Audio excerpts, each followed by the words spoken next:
You're listening to Range Minded from Independence Indoor Shooting. Before we get started, make sure you leave us a rating and some feedback on wherever you get your podcasts from. It really does help us out a lot. Thank you in advance. This is episode 85, where we have another visit from our friend Nick Hoffer of Hoftac Industries, one of the busiest guys we know. We talk about what Nick has been up to lately, along with what his latest passion project is, and if you ever wanted to learn how to make a custom holster or start a holster business yourself, this one is your episode. Thanks for listening, and we hope you enjoy episode 85 of Range Minded, the third Nick Hoffer interview. Hello and welcome to Range Minded from Independence Indoor Shooting. My name is Mark Long, and I am joined by Steve Zimmerman, as always, but we have somebody else with us, too. As always, and we do have somebody special with us. Nick Hoffer. One of our favorite guests. I think He's been here more than anybody else. You're like the Alec Baldwin of the podcast because you've been on, I think, more than anybody else. I told you the first time I was on that I would be the reoccurring special host. And here we are. So welcome back. And we're okay with that. Well, that's good, because I plan on coming back more next year, so. Well, you always got something going on, so it's not like, you talk about the same thing over and over again, I don't know if that's a good thing or a bad thing. If I can't stay in one direction, or if I'm just so good that I'm always doing something different. That just means you're omnidirectional, so you don't have to worry about anything. You can flow. Well, I think where I'm going right now, it's gonna stay that direction for a while, so. I hope so, because it looks like you may have invested a little bit of time and money on that. I have invested a lot of money, and I've freed up a lot of time for this. That's a good thing, because I think last time I checked, you didn't have any time. Well, I backburnered a lot of projects that we were working on the last time I was on, and I stepped away from a few as well, so we'll talk about that. Yeah. Well, let's jump right into it. Give us an update since we last talked to you. It was over the summer, and you made Steve a custom holster, and you made me an awesome holster, which thank you, by the way. Yeah, that one Of which I am extremely grateful. It's serving its purpose very well. Well, Mark's holster was a little... I didn't realize what gun that was when he said it to me, and then he handed it to me, and I was like, oh, shoot. I bet that's exactly what you said to yourself, too. Yeah, oh, shoot. Yeah, Shucks. That exact language. Yeah, but you said you like a challenge, too, so you were determined. Yes, it only took about 3 attempts to get it right. Oh, wow. But I hope you kept, the mold or whatever you can... No, you can't, that's right. you can't keep it. I use the gun. Right. You do use the gun. When we keep the molds, we scan them. I didn't think I'd ever do another one of those. Man. Well, and then all of a sudden, you're going to get inundated by Walther holsters. Oh, that's why I tried not to mention what it was. Whoops. Didn't get locked into us. I didn't say what model. Yeah, I had a voicemail today for someone who wanted a custom holster, and they said, I bought this gun. I think it was a Desert Eagle 9mm, an older one. And he goes, I bought it at a pawn shop. I can't find a holster for it. Yeah, something like that. And he goes, I've tried 10 different holsters, but none of them were made for it. And that voicemail was 30 minutes long talking about it. Brother. And I was like, this sounds like a huge undertaking. I'll call him back tomorrow. Can't handle it right now.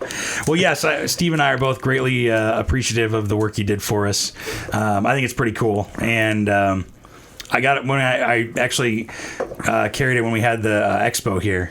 Got a lot of looks and compliments on that too. So that was pretty cool. It probably wasn't the holster; it was probably the gun. But the fact that there was a Kydex holster outside the waistband, left-handed for a Walther P38. Well, it's too late now. Everybody knows what it is. Now everybody knows. It's okay. What I'm going to talk about tonight is going to make it easier to get holsters for that gun. Boom. Oh, hell yeah. See, but it doesn't fit in an ultimate hybrid holster, does it? No. No. Out of the 200 guns that fit that holster, that is not one of them. And neither is a 1911. See, there you go. And you don't make a lefty one still, do you? No. No. Well, let's start from there because let's talk about what Ultimate Hybrid Holster is and then talk about kind of how your affiliations change with that. So the Ultimate Hybrid Holster is a multi-fit hybrid inside the waistband holster. And by hybrid, we mean the front shell is Kydex and the back portion of the holster is a soft fabric. In this case, it's a memory foam and spacer mesh laminate, or a hybrid could be more commonly known as a Kydex and leather holster. Right. Which is more common. So we went with memory foam, spacer mesh, Cordura laminate, which allowed for it to take the shape of the gun, and then a multi-fit front shell.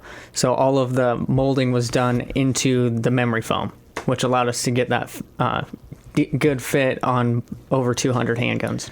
Right, and actually we talked about the Ultimate Hybrid holster in our last podcast. We were talking about the commitment to carrying and how, you have to have the right holster, and if you're just getting into it, something like the Ultimate Hybrid holster is a helpful way to kind of get into carrying, with the guns you have. Well, when I walked in the store tonight to come back here and do the show with you, I always, when I walk into the range in the store, I walk through the holster aisle because it's ever changing. Right. And there's over, 150 holsters out there on the shelf. Man. And there's, what is the 1863 or 67 holster?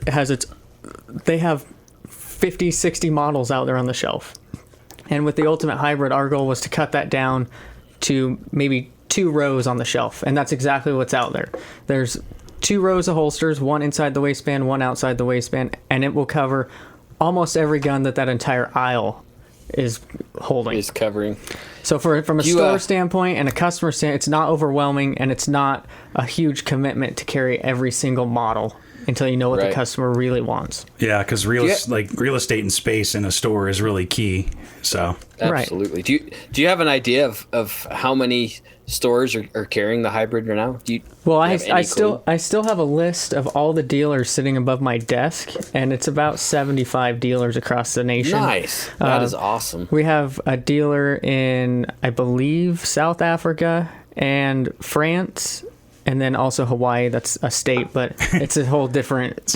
shipping to Hawaii is a little bit different. Sure. Well, that's pretty cool, man. Yeah, so wherever you are, what's that, three continents, you can buy the Ultimate Hybrid? Yeah. A little bit of traveling, or you can check it out online too, right? Do people still shop online? Maybe once a year for Christmas, here and there. Oh yeah, we are coming into the biggest online shopping spree, aren't we? Yeah, man. I should probably get ready for that. Yeah, Black Friday's coming up. Well, isn't it Cyber Monday? Yeah, that's when you got to worry about. Cyber Monday comes after Black Friday, yeah, so you got some time. I think what I noticed, though, is for the last week, people have been running Black Friday sales. Yeah, it's all to get a jump on. Like, I saw a couple ads today from holster companies that were, committed to beating everyone else to running a sale. And then I was in Home Depot, and they were running Black Friday appliance sales before... It's not even the week of Thanksgiving. They probably figure that they can get the money, get people's money before the other Black Friday deals come out. So now it's just a matter of who can do it first. Honestly, I think it's because online retailers are beating them up so bad they got to do something to stay relevant. Does that obligate them to have a better deal on Thursday? It's odd because you'd think they would lose money at some point. You're running a sale for a whole week. I don't know. I've never been an advocate of discounts and sales. Right. So, I mean, we run them, but I've never been heavy into discounts and sales. So. Yeah, you're not gonna find a Black Friday special. I have literally never done a Black Friday sale. Yeah. I've never caught the huge rush of sales on Black Friday. Right. That's because I'm always so busy because I'm behind all the time. It's because you're working, you don't even know what day it is. So yeah. But yeah, your affiliation, I guess, with Ultimate Hybrid holsters has changed now, right? Yeah. So me and Terry have actually separated. Yeah. I've gone back full time to Hoftac, and he's taken over Ultimate Hybrid completely. Mm-hmm. I'm still doing the manufacturing through Hoftac, and I'm still doing some product development for him. But I was splitting my time too much between all the projects I had. Yeah. And to do what I am doing now and what I wanted to do going forward, I couldn't split my time anymore. So. Yeah, and if you have so many projects, you get spread too thin, and then you're working all the time. I mean, Well, and his office is in the front of my building, so we still see each other every day. He comes back into the shop. We were talking today about... I think he just got another big order from the NRA store, so they're selling pretty good on the NRA store website. Awesome. So yeah, he's talking about doing a 1911. He was talking to me about that today. Yeah. Still no left-handed though. That's all right. And I've resigned to my fate. He's a pretty busy guy too, because he's still teaching classes and yeah. So he actually just upped his training. So he changed the name of his parent company to Idaho Enhanced Academy, and he does all the training for Cabela's and Sportsman's Warehouse. And really? Yeah, I don't think there's a weekend that goes by that he's not out on the range now. Tough life. That's what I need to be doing. Yeah, it'd be nice to be on a range that much, but I guess if you're teaching, then you're on and working all the time. You're not shooting, but... Well, I mean, if you're doing 35 students a week... That's not bad. So... That's not bad. Good for him. Yeah, he's doing well. So we're cool. We just decided that we both had different directions that we wanted to go, and it was taking a little longer to take off than I expected, and I had some other projects I really want to focus on, and yeah.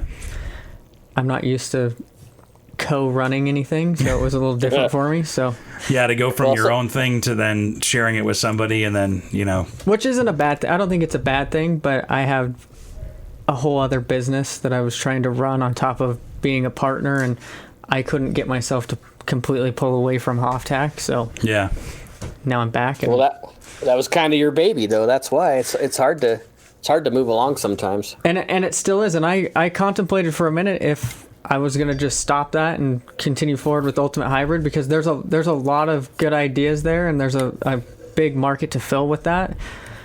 But at the same time, I like helping other companies too much to walk away from Hoftac, and that's kind of the direction we're going in. So yeah, I was going to say that's the thing you're doing now, right? Yeah. So currently with Hoftac Industries, I've designed, and we talked about this in the past, I've designed holsters and produced holsters for about 6 other holster companies. Yeah. Ultimate Hybrid being one of those, with the most unique product that we've designed so far. Right. But I wanted to expand that. I enjoy doing the production work and the design and the testing and all of that a lot more than I do online sales and going to stores and retail sales. Yeah, so, you're more of a kind of get your hands dirty kind of guy. Well, and I like to do that and then have someone come in behind me and finish. I'm like the epitome of an entrepreneur. Like, I like to jump in, start it, get it going, and then just walk away. And then start the next thing. Yeah, and then start the next thing. And I find myself all the time with people asking me for help in their business. Yeah. And I'm like, if you really knew the behind the scenes, you might not ask that. But let me see what I can do for you. And then I end up pulling time away doing that. So what I decided was, I'm going to help these guys, but I'm going to do it more on my terms. So I found out what everybody was asking me, what they were asking for help with, and I've started putting that into video and documentation, and also offering a line of products now that they can purchase to up their production and not have to invest in the equipment and the resources that we have. So what we're doing is we're going to sell holster shells, which there's a few other guys out there that do this, and we've been doing this for a long time. Most of our customers just buy the shells and assemble them themselves from us. That's what Terry does at Ultimate Hybrid. That's what Crossfire does. Tactical Solutions, we complete 90% of it, and they do the final assembly. There's another company that we're working with, Eberly Stock. We're doing complete stuff for them. Oh, really? They're kind of a big deal in the hunting world, if you don't know. So, yeah, if you guys don't know, they designed a belt attachment called the Hatchet, and it attaches to the molly webbing on their hip straps. Really? And I was really excited when they called me, because we do a lot of holsters in the fall for hunting packs here in Idaho, and everyone wants to attach them in some weird way because you can't get to it, because if you ever put on a pack with a hip strap, you put it over your waist. Right, how you gonna put a holster? Cover up your gun. Yeah. You can't get to it anymore. You can wear it on your chest, but if you're wearing binoculars and a pack and a sling for your gun, you've got so much stuff on your shoulders and your chest that you might not be able to get to it. It's covered up. There's no space there, yeah. The reason we carry a 10 millimeter pistol in the mountains is because we might need it for a bear. Right. Like, that's a real thing here. Yeah. And, for sure. And so they designed an attachment that could hook right into that webbing without threading it through. It's got this clip system on it. It's pretty cool. It's on their website. It's called the Hatchet. And they were working with someone else, somewhere else, and they were just taking a little too long, and they called me, and we got it knocked out, and we're about to deliver the first 150 complete. Awesome. And that's cool. I think that's going to be awesome. I think it's going to be a good relationship. I've had really good conversations with Glenn and his team over there, and I think we might expand into some more options once this first 2 are done. So nice. Yeah, because Eberly Stock, I mean, is a big hunting bag and kind of accessories manufacturer, and they're local too, aren't they? Yeah, they're in Company. Nampa. Sorry, they're in Boise, right downtown. Yeah. And Glenn's got an awesome story. I mean, the name of the company comes from he was designing rifle stocks for the Olympics. Yeah. And I didn't know this until I went in there and talked to him, but they also have like 3 of their own camo patterns. Oh, really? So all of the camo patterns that are on their gear, Yeah. that's patented patterns that Glenn has come up with. That's wild. I didn't know that. That guy is an engineering genius. It's a Renaissance man. You go into their warehouse, and he moved an airplane hangar down there, designed it, and then it burned to the ground, and then he rebuilt it again. Wow. And I went in, I was like, I could quit my job to work here. Like, it's just a really cool That's place. how cool it is. Yeah, you go, it's open beams, like wood everywhere. Yeah. It's got a big loft up there where their conference room is. That's There's awesome. boxes stacked everywhere for all their inventory. Like, Yeah. it's a really cool place. Yeah, but there's some they do primo hunting gear and hunting packs and that kind of stuff. So it's cool that you got to connect with them and hook up with them that way. So yeah, I'm excited for that, to team up with them. And there's a few other smaller guys that we work with as well, which we send out the holster shells that we make here off of either molds that they had us design or pre-designed molds that we have in-house. So that's kind of what I spent the last few months was teaming up with a designer to design an in-house line of molds that was more generic to the fact that you could put your name on it, I could put my name on it, and in our local markets it would be our own. right. But it wasn't anything. Nice. It wasn't anything so special that everyone would be like, "Those are all exactly the same." Even though they are exactly the same, they look like the gun, and that's it. That's cool.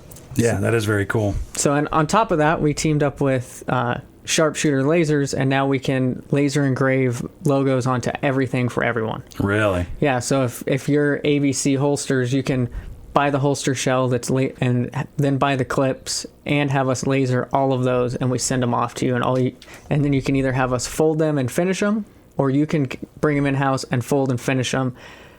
But if you're a customer of ours, we're going to offer videos teaching your guys how to fold and finish those. Yeah. Oh, that's cool. Yeah, because that's one of the things that I think we talked about in one of the last episodes was, you going through the craft of learning how to make a holster and what the detail work is in it. And we talked about how most anybody can get the supplies and with enough time can make their own holster. But there's certain fits and finish and, tricks that you've learned that really make, your work stand out. And I talked about this last time too. I really believe that the best side of Kydex holster making is the custom side. So where the real money in making holsters is for guys is in the custom side. Mm-hmm. Sure. We all chase the wholesale and the dealer side and the production because it's that golden. It looks big. Like Looks like big money. It looks big, but you have to invest big money to do that. But your overhead is so much bigger. Yeah, and people look down on, you used the real gun to make that. Psh. But that's that's holster makers saying that. Because Really? when you bring me a gun like that Walther, Yeah. it doesn't make sense for me to spend 5-6 hours designing a computer file. Even if I can use it again, I may not ever use it again. Yeah, there's hardly a guarantee that I'll you probably would. get like 400 emails for that gun after this because I know your listener base is 20 million. Yeah, exactly. We're all weird Walther owners. But Only if there's a few that are sick. That's it. Thank you. once you learn the basics, then you can do custom work and really like hone it as a craft. Mm-hmm. Like leather holster makers, that's a skilled craft, right? Yeah. Right. Kydex holsters, that doesn't look as crafty, but there's so many color options, pattern options, hardware options. Like you can really get deep into it, but you can't do hundreds of holsters that way. Right. Like you do hundreds of solid color holsters with one clip and buy enough of it to make it worth it. Yeah, and make it pretty basic. But if you want to have something that ships tomorrow, you have to invest in vacuum form molds, vacuum form equipment, real guns to fold those over, and marketing to get people to come to your website and buy them. Mm-hmm. Or you have to sit on the phone like Terry's done and call 5,000 stores until you get 100 of them to carry your product. And then you have to hope that they sell them and reorder. Right. Yeah, because they got getting them into a store is one thing, and then getting them sold from the store and getting another reorder is a whole other thing. Well, so. and I'll say this: like you can get into the store. There's no guarantee they reorder because if I got stuff into the store, there's 10 other companies calling this week asking to get in that same store. Right. But for me, getting in the store was just a way of being able to get that custom work. Hoftac is in no stores across the country. Right. We're in stores in Idaho, and only Idaho. Not because I don't want to be in stores outside the country, but the best market for me was local because, one, they can say this is made right here in Meridian. Right. Which pulls on people's strings to buy local. Right. That's an important thing here. I mean, anywhere, but especially here in Idaho. Absolutely. And so also, if I don't have something on the shelf, they are going to say, well, this guy can make it for you. You just have to go leave your gun here or go give him a call. I get calls every day from people from certain gun stores saying, hey, so-and-so came in. They want a holster made for this gun. We don't carry it. Can you do it? Yeah. And that's where all my custom work comes from. Being in stores was always my way of getting out to the local community that didn't know who I was. Right. And that's, for me, like, I believe there's such a huge market for holster makers. I mean, there's 20, 30, 40,000 holster makers out there. If you talk about leather work, kydex work, whatever. They're all over the country. Yeah. Nobody knows about them. Only 400 or 500 people know about each guy. Right, and just spread out all over the country. And so that leaves a big enough market for anybody. But you don't have all the resources that you necessarily need as an individual to do what we're doing. Right. I mean, you have to invest in all of the equipment. I mean, we've seen your shop and everything, even before you retooled and overhauled and everything. And I mean, there's a lot of money and space that goes into that, and just sheets of kydex, even just sitting there, you know. I remember when we used to buy $100 worth of plastic at a time, and I was like, holy cow. I bought a full 2 foot by 4 foot sheet. And then it was, I bought a 4 foot by 4 foot sheets. And then it was, it comes in 4 foot by 8 foot sheets. And I got 10 pieces shipped on a pallet, and I thought I made it. Yeah. Today I just mailed off a check for $15,000 for a pallet of plastic that I ordered last month. Really? And I was like, man, can I go back to the $100 order? One sheet at a time. Man, that's crazy. But I mean, and that's only been in what, 2-3 years, I think, or is it longer than that? So I made my first holster 7 years ago. 7 years, okay. I quit my job April 2017 and did it full time for 3 years. Okay. Still, but that's a fair amount of time and persistence and perseverance that's paying off now. So, so let's talk about the. Go ahead. I was going to say that's exactly it too, though. I think that's something that gets overlooked is they may see, well, Nick's a pretty successful guy. He just kind of fell into it. They don't understand that you have literally worked day and night nonstop to get where you're at right now. So yeah, like I just talked about that plastic. We sent, it was 3,500 holsters that we made, and that was for a new client that we have in Washington. And I had a lot of things go wrong in that order. Really? Late tools, late mold deliveries, plastic that didn't show up right, plastic that had to be sent back, then it was on back order. Oh my God. Oh, jeez. Like, I had 3 months to do the job, which I'd only needed 5 weeks. Yeah. And by the time I got everything and was able to start, I was 2 weeks past the delivery date. Oh, jeez. Oh, no. The customer was great. Like, he's like, just keep me in the loop. Like, we had to pay a penalty because they were putting those into a big store. Uh-huh. And if, like I said, being in stores isn't always the best thing. Like, that store charged them a chargeback for missing the delivery date. Right. So not only do I feel bad because I'm late, but now he had to pay a several $1,000 penalty. Yeah, they're losing money. So then he's like, hey, if it's not going to happen, just tell me. And I'm like, oh, man. Like, now I'm like killing my reputation. But I worked 18 hours a day for pretty much 3 full weeks and brought in 4 extra guys just to get that job done. Just one job. And by the time it was said and done, we probably made about $1,000. because but it was a profit. Yeah, but everything that could go wrong went wrong. Short of my shop burning down, which I thought was going to happen because I left on a heat press one night when I went home.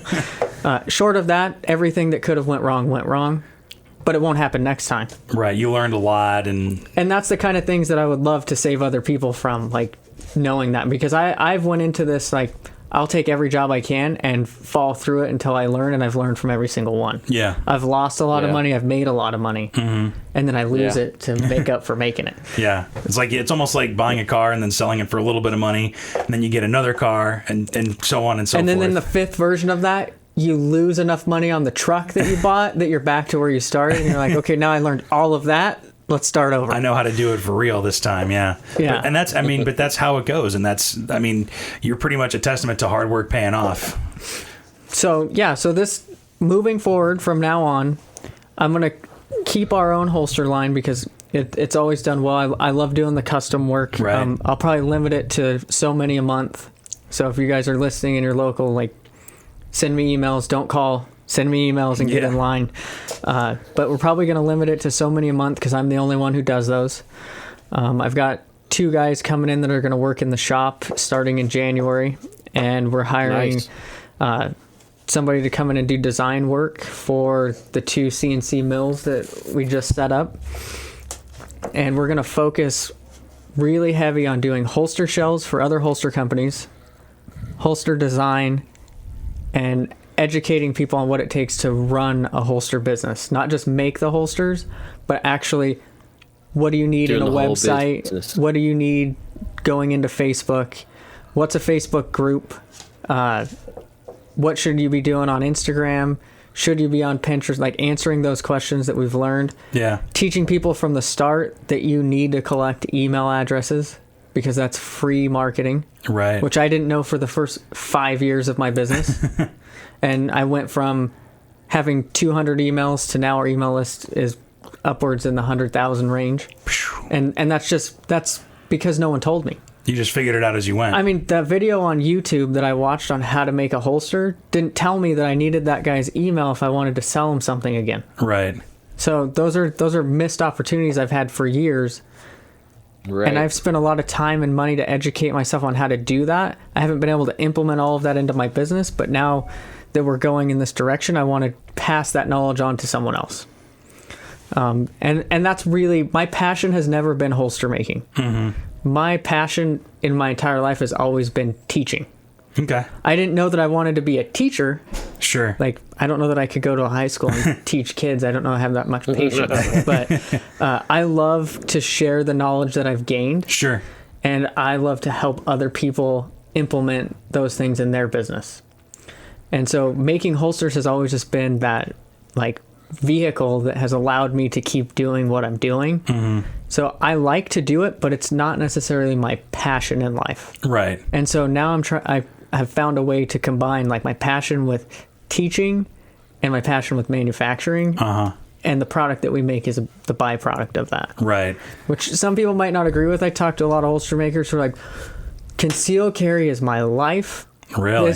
This holster needs to be the ultimate primo #1 thing in the world because it could cost someone their life. And I'm like, I agree that it's a life-saving tool. Yeah. But the holster is not what makes or breaks an encounter most of the time. It shouldn't be a piece of crap, but it also doesn't need to be a $300 piece of art to be usable. It's not a showpiece, yeah. It can be. It can be, but it doesn't have to be to do its job. Exactly. It doesn't have to be that. But it can be. And if you want to be the top tier primo holster builder, you can do that. Yeah. If you want to be the bottom tier, you could be that too. But that place in the middle, that's the sweet spot in my opinion. Mm-hmm. And so and that's a pretty ridiculous stance. I'm just thinking about that comment about holster makers saying that. Well, do you get into some of these fancy holster these Facebook groups, like they get down to like thousandths of an inch engagement on like trigger guard retention and why adjustable retention is like a bad news thing. And I'm like, let the customer pick where they want it. Like I'm not the one who's going to tell. What if they have shoulder injury and they can't draw from tight retention? I went through that. Yeah. All my holsters starting out were fixed retention, and I had to modify hundreds. Yeah. But yeah, a fancy holster. A fancy holster doesn't compensate for poor training, so that's ridiculous. No, and I'm not talking about like patterns and colors and stuff like that. I'm talking like design features. Like people want to sell products on features, not function. And so that carries over into anything. You look at a car. It's all about the features. You buy features, not function, because a car, really, what do you need it for? You need it to be able to drive on the road. It needs to have seat belts. It needs to be safe. Yeah. Go from point A to point B. And I mean, the AR market is a prime example. Yeah. You're not selling function, you're selling features. Like, is it light? Is it fast? Is it black? Is it green? Does the barrel switch out fast? Can it run AR-10 and AR-15 mags in the same lower? Like, it's all features. Because the basic function is it cycles around, it shoots, it hits the target. If it does all those things, just because it doesn't look like gun B, right, doesn't mean that it doesn't function the We've same. talked about that with handguns, I think, too, where it's, they basically all have a semi-automatic handgun, all have magazines and safeties to one degree or another, and it's right. It's the whole new thing is the optics, cutting in optics now, but that's a feature, like you said. So it's kind of interesting to kind of get an inside perspective on that. I used to dog optics until I learned that I was right-handed and left-eye dominant, and I can pick up the optics super fast now that I learned that. You're about cross-dominant like me. Now that I don't have to close my eye to shoot. Yeah, I didn't know. Yeah, you're cross-dominant. Yeah, so am I. I'm left-handed and right-eye dominant. So another thing to add to my list of disabilities. I'm just all messed up. Well, it's funny, when I learned that, everyone I talked to is like, "Oh yeah, me too." Really? I'm like, it's pretty common. I guess it's one of those things you just don't talk about because you're either you don't know, or like once you find out, you're embarrassed to talk about it. It's just a personal thing. Yeah, it's like I guess it doesn't affect other people really though either. So it's just a thing. Yeah. The only effect I ever had was people giving me a hard time in classes because I closed my eye. Oh, really? And I'm like, I can't see the sights if I don't close my eye. Oh, you just need to put tape over your eye. I'm like, so then I can't see anything. So I can't see anything. That's funny, man. Yeah. Yeah, that's how I figured it out, basically. I think I tried just an offhand in a class or whatever, and I'm like, oh man, my right eye seems to work a lot better than my left. What if I just moved it over? And then when you pick up a pistol with an optic on it and you can't find it because you're trying to use your wrong eye to find it. Right. And then as soon as I learned that my left eye, because I'm right-handed and cross-dominant, my left eye, I look over and boom, every time. It's right there. It's right there. So I'm like, maybe I do like optics. Yeah. Well, but then we go into, your point about features, and most optics just put a dot on some glass. Yeah. It's just, I can still see my sights through the glass too. So let's talk about then going back to the design of the holsters. Like what does kind of go into the design of a holster? Obviously, I mean, you've got a. So we talked about this in the last podcast a little bit. So when you look at a gun and when someone like me looks at a gun who is looking at it with the intent of designing a holster around it, we look at what are the snag points. Is there any sharp edges? Is there anything that's going to cause it not to go through that tunnel that we're making, which is a holster? A holster is basically a tunnel with one point of retention, and it's usually on the trigger guard. So ejection ports, rail, like the Picatinis on the rail, any slide cuts, because now we talk about all of that extra stuff that people are doing. Yeah. A Glock pistol could have front serrations, side ports, top ports, 3-inch tall front sights for suppressors, like all of these things that you're thinking about ahead of time. So when I look at a gun, like Brock from MCM just brought in a pistol for me. It's got a custom set of sights. It's got a new optic. It's got a TLR 8. It's got one of their new Delta S comps on it. So it's got a threaded barrel with a pistol comp. And so when I look at that, it's got all kinds of machining on the slide. And every time he brings me a slide, it's machined different. So what we do is we offset that on the slide. If we're looking just at the slide, we're going to fill the ejection port. We're going to fill all of those cutouts and whatnot on the side. And I'm talking manually. So if I'm going to make it to that gun, I have to make sure that all of those divots and all of that stuff is filled in and smooth. And not only smooth, but it has to be built up at least 5 thousandths wider than the actual slide. Otherwise, it wouldn't even fit in the holster. Otherwise, it's just gonna touch all the way down, and it's gonna wear the gun, and it's gonna wear out the holster. Right. So and that's something that took a whole lot of trial and error to figure out. And to get there. And like you heard me say, I said 5 thousandths on either side, so that's 10 thou total slide width. Well, I know that to a science because I've done it so many times, and I know that 6 pieces of blue painter's tape gives me that offset. And you just know that from trial and error. I know that from doing it and measuring it and doing it over and measuring it. Like I know that that's what I need to do that. Well, and it's not that easy really to measure, 5/1000ths of an inch. I mean, you can get a micrometer, I guess, but you're not pulling out a tape measure and eyeballing it, No, the best tool for somebody trying to learn that is a pair of calipers from Harbor Freight. Really? Yep. Even a cheap pair of Harbor Freight calipers? When I was learning machining, I used Harbor Freight calipers for a year. Really? Yeah, well, good calipers, $500. Yeah.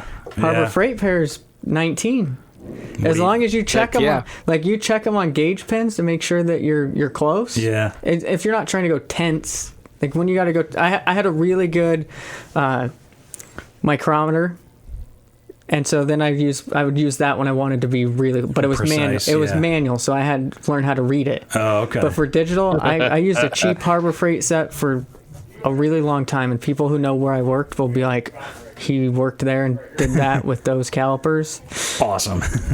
But I mean, when I needed to measure something that was real small, I borrow someone else's or use the micrometers. But yeah, you can get away with it. But I think that's a good example of that you don't have to let necessarily gear stop you, or like fancy equipment. I started my holster business in my garage with a $300 bonus that I got from work. That means I wasn't a woodworker. I didn't have any tools to do it. Mm-hmm. I bought the oven/coffee maker that I used to do it at the pawn shop. Yeah. I bought a belt sander off Craigslist. I bought a drill press with the discount from Harbor Freight. It was like $50. Man. I bought a grinder from Harbor Freight. Like, I still have the belt sander I pulled out the other day because my other one broke. So a Harbor Freight belt sander is still outrunning the Delta that I bought that was $400. Man, that's wild. Way more money. Yeah. Yeah. So you start with what you have, what you can get your hands on, right, and go from there. Well, I built up to now I have $150,000 worth of equipment sitting in the shop, and you don't need that to get started. You don't need that to do custom work. If you want to do 10,000 holster shells a month, you probably need more than what I have, but we make it happen. Right. You just make it up in the time. Yeah, we make it up in the time and the people. Yeah. Well, and I mean, and on the flip side of that, you could buy all this big fancy equipment, but if you don't know how to make the craft or how to, you're wasting your cash. Well, I'll tell you right now, everybody that knows me that's in my same industry that does what I do and that is at the level that I'm at gives me a lot of shit about the equipment that I have in my shop right now. Really? Because my mills are made in 1993, both of them. Okay. But I paid cash for them. So you own them outright? In fact, not only did I pay cash for them, I bought 2 mills at an auction for $2,000, and I sold one of them before it left the auction house for $4,000. So I got paid to put that mill into my shop. Not bad. And then I took that money and I put it down on the vacuum former that I just brought in. So now I have 2 mills and a vacuum former. They're all used, but they're all paid for, and they didn't cost me anything. So I rotate that money back into it. So my goal is ultimately to have new Haas mills in there, but I won't do it until I can pay cash. Right, and that's the smart thing to do. So a lot of guys will use all their profit money to buy a mill, but they don't necessarily know how to use it yet. So I bought used mills. We'll implement them and make them work. Yeah, you'll learn how to use them, and those will pay for the new one, and we won't have those big debts because the mills that we want are $60,000-$70,000 a piece. Yeah, that's a lot of money. Yeah. So until I can prove that's a cheap one. Yeah, until I can prove that where we're going is the right direction. Yeah. I'm not willing to give up everything that I own to pay for that mill. Yeah, because that's a big risk, and I'm personally liable for all of that. So, right. Like I like doing stuff with my kids too much to have $200,000 worth of debt. Yeah, and have an obligation every month for $3,000 to $6,000 in machine leases. Yeah, those are going to be repetitive costs. I mean, you pay cash for those machines, and now you're done. Now, you don't have to worry about it. If we were machining precision parts for aerospace, obviously we would need those different stuff. But we're, like I said, we're machining holster molds that can be 10,000ths off from one to the other. Yeah, and nobody's going to notice the difference. Yeah, no one's going to notice. It doesn't make a difference unless you're OCD, like some of these guys out there that I talked about, which is fine. You can be. That's why their stuff is more expensive than mine.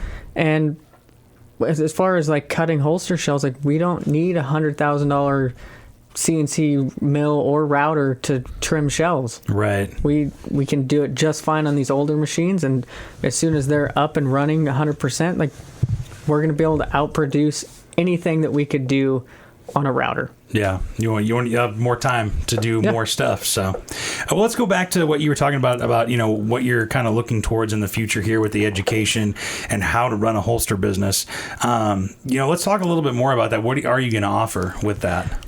So something that I've done a lot of is learning. So I've spent a lot of time learning because I didn't know anything. I didn't go to college, and I have a business degree, trial by fire and everything. And the last nothing wrong with that. Yeah, well, I could have went to college and probably saved some money. That's saying something these days. But there's a lot of I've paid for a lot of online courses to learn certain aspects of like marketing and accounting and how to use different software. Like you'd be surprised. I knew that QuickBooks offered classes on how to do stuff, but pretty much every software and website offers some sort of a course on how to use their software. How to use their stuff. And then on top of that, they teach you how to do whatever that is. If it's accounting, they'll teach you how to bookkeep, even if it's not just with their software. So there's a lot that you can take from that. And so I've done that, and I've been through a lot of different courses, and now I'm trying to put together that for holster makers. So you can go on YouTube, you can find lots of videos now on how to make a holster however way. Right.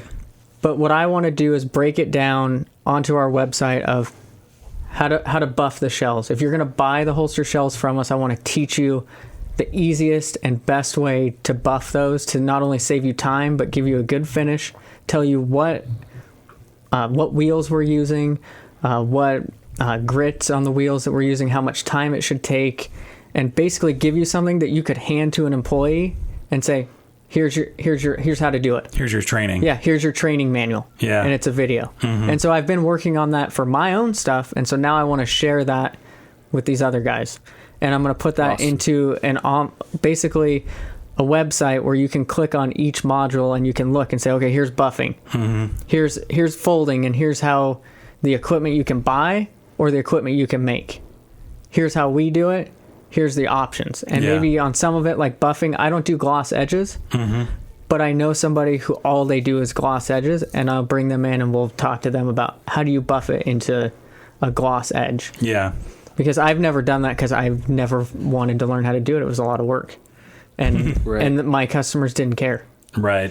But if you have the customer that cares and you have a $135 holster, you probably want to know how to buff that edge to be glass. And make it look nice, yeah. And I know somebody that's all they do. And I can bring him in and put it on the video and give that out, but I'm not going to put it all on YouTube because it just becomes air. Like people look at it and it's just there. Yeah, I think it's the market that you're in. It's kind of, like you said, it's already so much out there that it would just get kind of lost in the static. Well, and there's a lot of like, this is how you make a holster. You put tape on it, you heat it to this, you fold it over, you blow it with air. And then you're done. And it's like 40 minutes of this guy talking in his garage, and then it's done. Yeah. But what you said, even the specifics of like, what kind of wheel you're using, what grit of like to buff stuff out. And that's just one step in the process. Yeah. And the goal is to team up with one of the vendors that sells these parts. So we all go to, there's like 3 websites that we all go to buy plastic, screws, posts, clips, because most of us don't make our own stuff. Right. All your supplies. So all the supplies come from these 3 different suppliers. And my goal is to team up with one of them and then say, okay, so in this video, we're buffing. This is the wheel we're using. This is the part number. And this is what it costs at this supplier. And if you use this supplier and you're a part of our say, call it the Holster Academy. I haven't come up with a name yet. And you're going to get 10% off of your initial order. Yeah. Order this.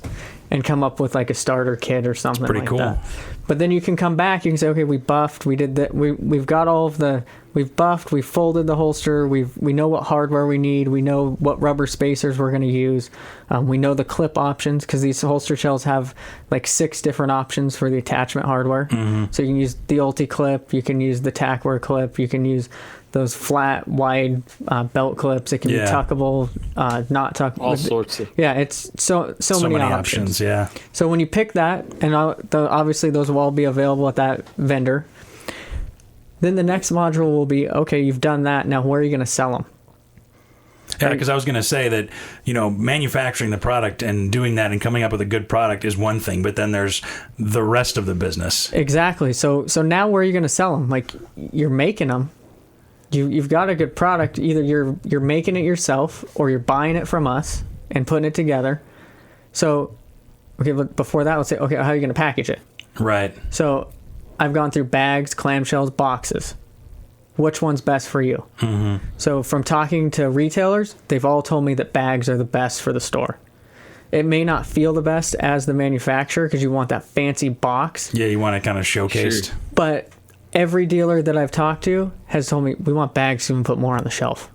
We can store them easier. They ship better. Right. Yeah, I guess that makes sense. You can fit more in a box to ship. Yeah. Yeah, and if I want to, if I can only put 4 clamshells, but I can put 6 in a bag on one hook, that's what we talked about with the Ultimate Hybrid. We're trying to maximize square inches in a store. You go into a big box store like Cabela's, they charge you per square inch. Wow. Yeah. You get max square inches and you have to do $50,000 a year in sales, or that goes to the next guy. That's how that works.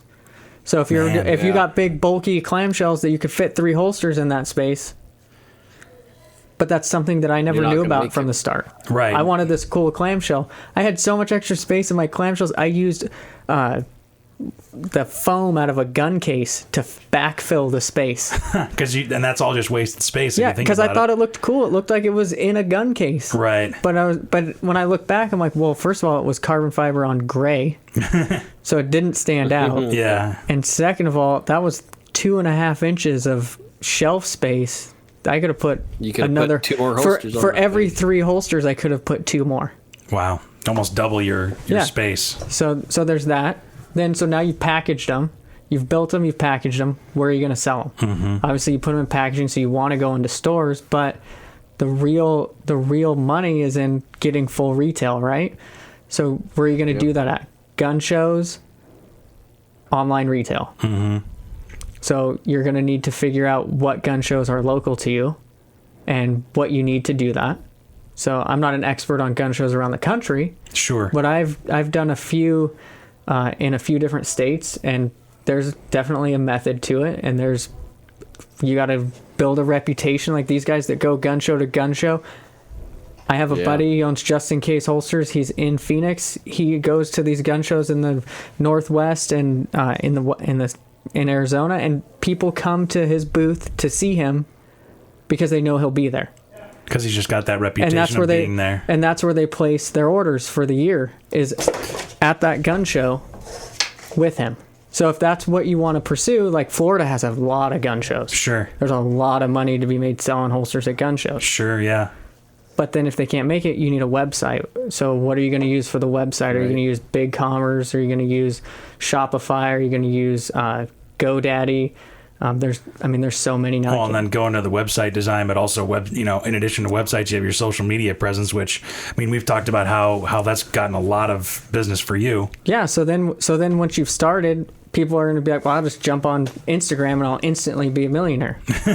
Not that easy. Well, back when I started, it was that easy. You jumped on Instagram, you posted pictures, everybody that followed you saw you. Sure. Yeah, that's true. Now, if you want people to see you, you have to post frequently throughout the day, because I've probably posted 3 times today, and Steve, if you're lucky, you might have saw 1. If that. That's all I did, actually. I saw 1. Yeah. See, and I posted 3 times today, so I know that everyone didn't see it. In fact, I posted a video, and Instagram told me that they were blocking views because I was infringing on copyrights. but it was a video that the producer sent to me heck? to post. So even Instagram doesn't have it together, really. Yeah, so you gotta know how to use Instagram. If you're not privy to that, you have to know that you should be using Instagram, and you should be using Facebook, because those are two different customer bases. I was gonna say it's two different things nowadays. I get totally different customers on Facebook than I do on Instagram. What are the differences?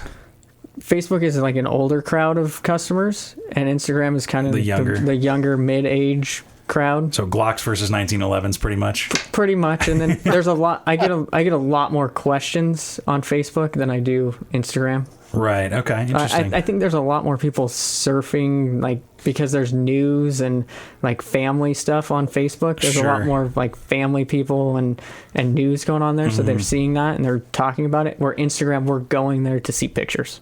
Yeah. We're not going there to see the news. We're not going there to see what Grandpa did for his birthday. Yeah, it's not multifunctional. It's really just one thing. Yeah, and so when you go into Facebook, you have to know the difference between your personal page, a business page, and a Facebook group. Sure. Because you need all three of those. So, like, I don't know, Mark, if you're a part of it, but Steve's a part of my private group where I have the Hoftac VIP Facebook group, and I'll release things there before I put them onto the Facebook page. And then before I do something on the Facebook page, I'll put it in my personal page. So it's just like trickling that around, and people don't realize there's a difference. Like, you can only have 4,000 friends on a personal, or 5,000 friends on a personal Facebook page. Really? I didn't know After that, you have to go to a public figure or a business page. Huh. Interesting. And you can't run certain types of ads from a personal page. It has to be a business page. It has to be a business page. But see, that stuff, like you said, you all learned as you went, right? Absolutely. And that's, I'm not an expert in all of that, but I can share some of that knowledge. And it's not like I'm trying to charge people $3,000 to be a part of the course. No, I'm trying to get people to buy our shells and show them how to use them. Right, because that's also a representation of you, even if they're the ones selling the shells afterwards. Yeah, well, what I want is I want them to be as successful as possible, so then they buy more stuff from me in the long run. Right, and everybody wins. Yeah, absolutely. So have you had a lot of interest in this? People asking you about like certain questions about holster making, and is that kind of what sparked this idea, or? So I always have Facebook messages asking me when I post a process picture, how did you get that result, or what did you use to do that, or even I do it. Like, there's some holster makers where I'm like, man, what are you using to do that? What tool did you use? And so we all do that already. So, and there's another company out there that does similar to what we're about to start doing. He does it through Facebook Live. Oh, okay. And then puts stuff onto YouTube, which I've learned a ton from that. But I want to support people in a different way than he does. And in doing that, I want them to support us by using our service. And it sounds like, go ahead. I think it's a pretty solid idea, because it creates a network that can feed off of each other and help each other out. And I think there is, I've tried to make holsters on my own before, and just done some things for myself and some other people.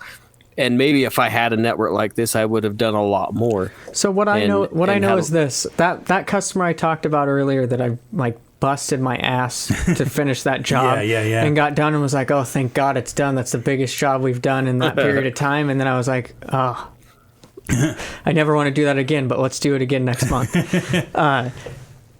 They don't make holsters. They played around with it. They have a different company, and they just so happen to be really good friends with a district manager of a big box store, and they said, hey, you guys should have holsters with your name on it. And that company, who has the industrial company, they said, can you make these for us? Because we don't want to buy the equipment. Right, because it's a big investment. So basically, they just had the right connection, and they became the broker, right? And so anybody could do that. Steve, you're in Idaho Falls, Pocatello. Yep. So I don't know the guys at the range there, but you might be able to pick them up as a dealer. I do. I used to manage that range. Yeah. See, and I don't. So if you had holsters that you were selling, you could probably pick up that dealer, and maybe it's a $10 $10,000-$12,000 a year store, and that could be extra income for you. But you're not going to invest. Well, now you got me thinking. Gee Yeah, whiz. see, but you're not going to invest $20,000 into equipment and education to just do that part time. Right. But if we can help people like bring in part-time income selling holsters because they have a connection with 4 or 5 store owners or managers or a range or something like that, I mean, you can buy them from us, or you can buy the components from us and put them together, whatever price range you want to be in. Yeah, and however involved I guess you want to be, you can do that. And here's something too. I go on to those Chinese websites, like the import sites, and look at stuff once in a while. And I was looking at Kydex holsters because they email me all the time wanting to sell me stuff. Like cheap Chinese Kydex holsters? So Chinese Kydex holsters, you can buy them for $19 finished. Really? Well, you know what's funny? Wow.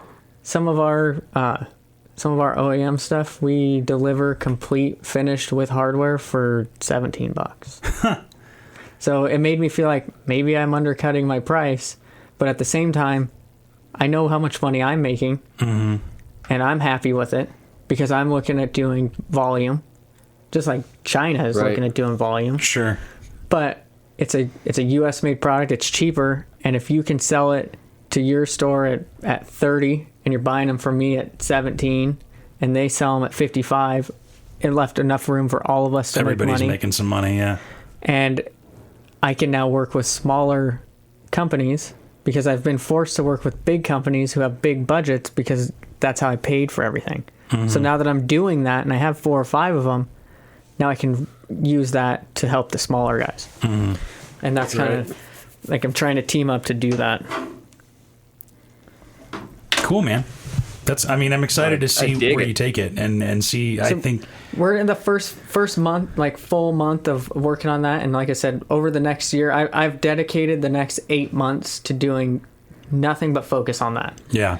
So if you guys are going to call me and ask me to do something else, just know that I'm going to tell you, ask me next year. 2021. I wonder how you're gonna do with just focusing on one thing. Well, I hope that's going to be good for me because I've focused on so many things for so long. Like this is the one thing I'm focused on. Right, and this is the one thing you're passionate about too, though. So, and like you said, it kind of combines everything together. So, yeah. So, will this stuff kind of be available to anybody that goes on your website, or will it be something that? So what I'm going to do is I'm going to create a sub-site for that service, and then I'm also going to create a completely different site that has all of the educational side. So what I'll do with the educational side, you'll have it'll have a login, and you'll be able to log into it, and you'll be able to go through the videos and so you'll get do all access that. to it. That way. You'll have access to it. It's a software that you use to create online academies. So like I took a e-commerce course. Okay. And when I took that course, you logged in and it had like a welcome video, and on the side there was a menu, and it says like Module 1 Instagram ads. Okay. Setting up Instagram, and it literally like it says Instagram, it goes over and it says to start an Instagram account, you need to go to Instagram.com and pick a username. So like the most basic stuff. Yeah. And then it says, once you pick a username and password, make sure you take that and put it into your Google Excel sheet for your password so that you don't forget it. Wow. That's like stuff like that. So it's baby step stuff. So it takes a while to do, but my girlfriend now used to get paid to teach companies how to set up their Instagram account. Really? Yeah. Like $250 to go teach the people who worked at a real estate office how to set up an Instagram account. Wow. And it was just like that. You need an email, you needed a password, and then when you get in, you're going to post pictures, and this is how you do it. And you should do it X amount of times a week. And so that used to be a thing. So there are people that don't know. Sure, I guess, yeah. How to do that. People that aren't necessarily involved in marketing or anything like that. Yeah, they don't think about it. Yeah, so there'll be that, and then it'll, like, you click on Facebook and set up a business account and get your pixel from Facebook so you can track everything. Set up a Facebook group. This is how you attach it. Like, just slowly over the next year, building all of that out. Yeah. And like I said, that portion of it for people who are working for us, and even for the first couple hundred people, it'll all be free. Oh, wow. Okay. So until it gets so out of hand that I can't manage it on my own and I have to pay put it behind someone, a paywall. Yeah, then I'll have to charge something for it. Sure. Because I pay for the software every month already, so Right. I need to use it. Yeah. So that's how I'm gonna use it. Cool, man. Well, I'd be interested, just for curiosity's sake, because I like watching how things are made and the work that goes in. Just like I remember over the summer watching how you craft that thing. There really is an art form. I mean, because you see just a flat piece of Kydex, and then you see the finished product, and it is a work of art. So yeah, and the goal for that Academy site will be, if you have a holster company, you can implement that into the processes and be able to use it as like a guide for your employees. Yeah, to make a better product, to make your employees make a better product, and go from there. So when you're training, you can say, okay, go click on buffing. I want you to buff the edges, and yeah. And I even broke it down into, okay, we're going to do a holster shell, a mag carrier shell, or a tray, because there's a different technique for each one. Right. So here's the technique that we use. Yeah, because that's one thing too that I wanted to make sure we talked about is you don't do just guns. No. You do magazines, knives, trays, or the Hoftac tray is a big thing. And I think that the knife part will be a big deal on the education side, because most knife makers want to make their own stuff. I have personally trained 6 knife makers how to make their own knife sheaths. Really? Yep. Well, because they're too cheap to use me, and So they want to do it themselves. and they're really picky, and I don't work well with people who are really, really picky. Fair enough. Well, that's exciting, man. I'm excited to see it, and hopefully, it does well. I think there's a demand for it. I think people like doing things like that, and the longer I've been in the gun world, it seems more people want to get involved and do their own thing. So there, like I said in the beginning, there's a lot of other people who are doing what we're doing and what we're about to do, but I'm hoping to do it in a different way. Yeah, and I think there's enough room in the industry for that too. So, Steve, you got anything? So when do you think your full on launch date on this is going to happen? Do you have an idea of when, like a goal? So we're already doing shells. So I already have pricing and a purchase guide for doing the shells. I need to work on getting that portion onto our current website. So I'm going to do a subdomain for makers to go on and buy that stuff outside the retail site. As far as the video stuff, I've just started putting together our list of, I think right now we have 20 videos that we need to film. That'll probably be in the spring when that part starts coming out. I already kind of am helping people, but you'll see like Facebook and Instagram, I'll start doing some live video on some of that training. Yeah. And then in the spring, I'm hoping to have all of that launched to where you can log in and start clicking down on that training.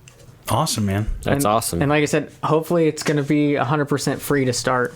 Yeah. And then eventually you'll see me on Facebook running ads for teaching. What are all those Facebook ads you see all the time where they're like, just click here and sign up for our free online webinar? Oh, yeah. I'll start running those ads. The Hoftac free education, free intro education. And then I'll write a book and I'll give it away too. Oh, man.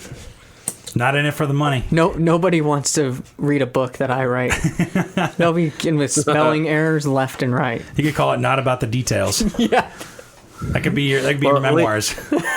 At least your book will have words. Mine would be mostly coloring pictures. So, well, what I think is because I talk about reading books, but really I'm like a huge Audible fan. I have like the most expensive Audible membership you can get. For the audiobooks. So when I say read, I really mean listen. My girlfriend gets on me that all the time. Like I was reading and she's like, you had your headphones on. Well, that's not what reading. She's like, no, that's listening.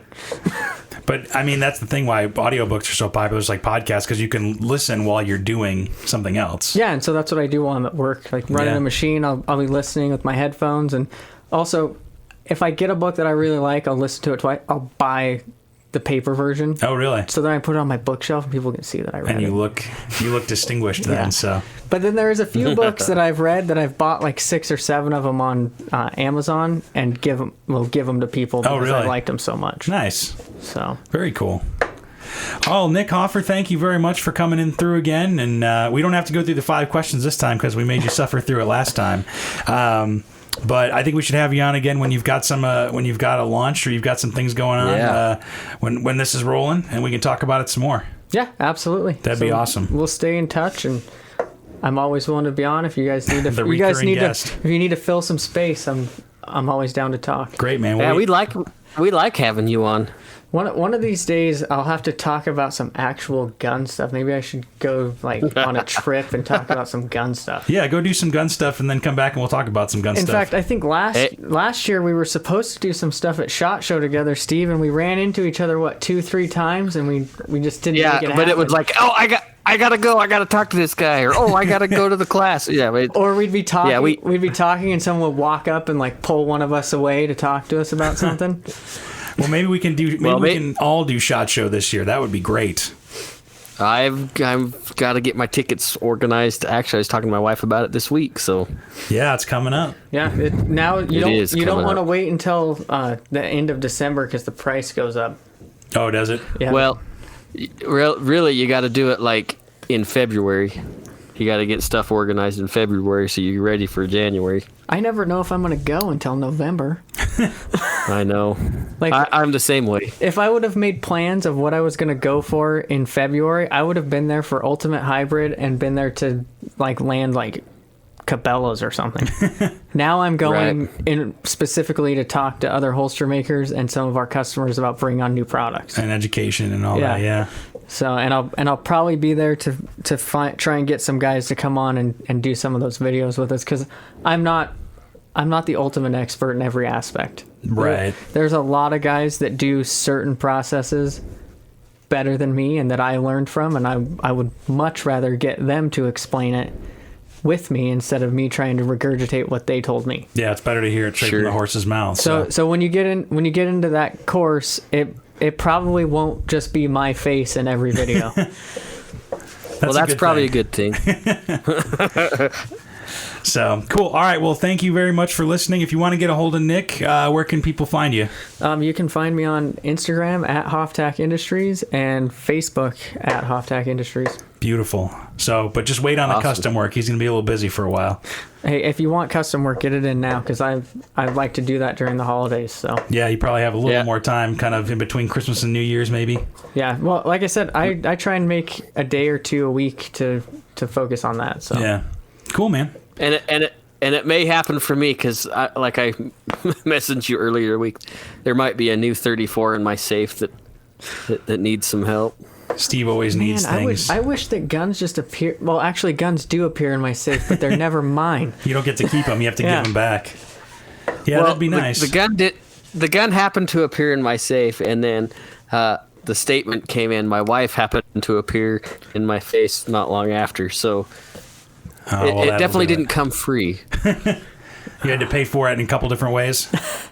Yeah, pretty much. Oh, So I man. just got to make sure I clean my room and take the garbage out, and we're good. Yeah, maybe we should do an episode on that: how to buy guns and not piss off your significant other. Oh, I don't know. I don't know how well that will work. That'd be a short episode. Yeah, you might need another expert, not me.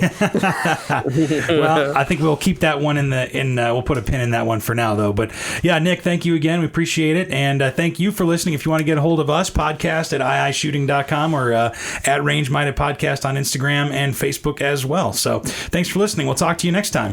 Thanks, guys. Peace out. Thanks for listening to Range Minded. Find us online at Range Minded Podcast on Facebook or send us an email at podcast@iishooting.com. We're always happy to get feedback, episode suggestions, whatever you want to send us, really. And be sure to subscribe to us on Apple Podcasts, Google Podcasts, Stitcher, and pretty much wherever else you get your podcasts from. Thanks for listening, and we'll see you next time.